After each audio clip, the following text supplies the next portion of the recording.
Hi అండి, welcome to my channel. ఈరోజు నేను అల్లం పచ్చడి ఎలా తయారు చేయాలో చూపిస్తాను.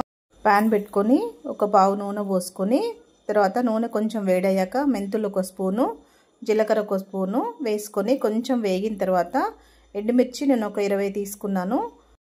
ఎండుమిర్చి వేసుకున్న తర్వాత అల్లం వేసుకోవాలి. అల్లం శుభ్రం చేసుకొని చిన్న ముక్కలుగా కట్ చేసుకొని వేసుకున్నాను. ఒక బౌల్ తీసుకున్నాను నేను అల్లము. ఇది కొంచెం ఆయిల్లో వేగనివ్వాలి. ఫస్ట్ వేగిన తర్వాత చింతపండు వేసుకోవాలి. నేను అంతా సేమ్ క్వాంటిటీ ఒకటే బౌల్ సైజ్ చూపిస్తున్నాను. నేను చూపించిన బౌల్ సైజు వేసుకున్నాను. నేను చింతపండు కూడా వేసుకొని ఒక 1 మినిట్ వేయించుకుంటే సరిపోతుంది. తర్వాత స్టవ్ ఆఫ్ చేసుకొని ఇవన్నీ చల్లారాక మిక్సీ పట్టుకోవాలి. తర్వాత మిక్సీ పట్టుకునేటప్పుడు 1 కప్పు బెల్లం వేసుకొని 1 స్పూన్ ఉప్పు వేసుకున్నాను. ఎవరి టేస్ట్ని బట్టి వాళ్ళు వేసుకోవచ్చు.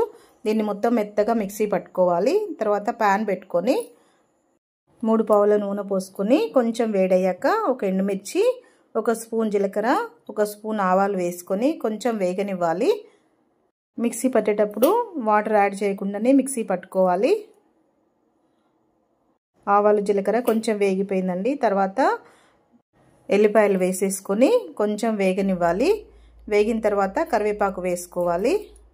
స్టవ్ ఫ్లేమ్ మాత్రం సిమ్లోనే పెట్టుకుంటూ చేసుకోవాలండి చట్నీ. తర్వాత కరివేపాకు వేసుకున్నాను. కరివేపాకు కొంచెం వేగనిచ్చిన తర్వాత మిక్సీ పట్టి పెట్టుకున్నాం కదా అల్లం పచ్చడి, అది వేసేసుకొని ఆయిల్లో కొంచెం ఫ్రై అవ్వనివ్వాలి. ఇంతవరకు ఛానల్ ఎవరైనా సబ్స్క్రైబ్ చేసుకుని వాళ్ళు ఉంటే అందరూ సబ్స్క్రైబ్ చేసుకోండి. లైక్ చేయడం మాత్రం మర్చిపోవద్దండి వీడియో చూసినప్పుడు. 1 స్పూన్ పసుపు వేసుకోవాలి. పసుపు కొంచెం వేగిన తర్వాత మిక్సీ పట్టుకున్న అల్లం పచ్చడి వేసుకొని కలుపుకోవాలి. ఈ అల్లం పచ్చడి టిఫిన్స్లోకి చాలా టేస్టీగా ఉంటుంది. చపాతీలో కానీ దోశలో ఇడ్లీలో వేసుకుని తింటే చాలా టేస్టీగా ఉంటుంది.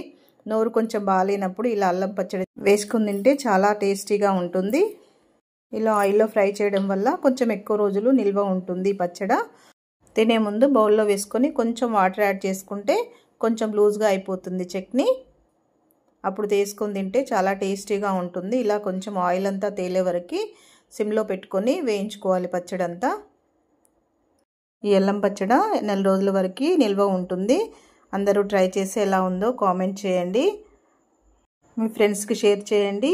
లైక్ చేయడం మాత్రం మర్చిపోవద్దు. Thank you.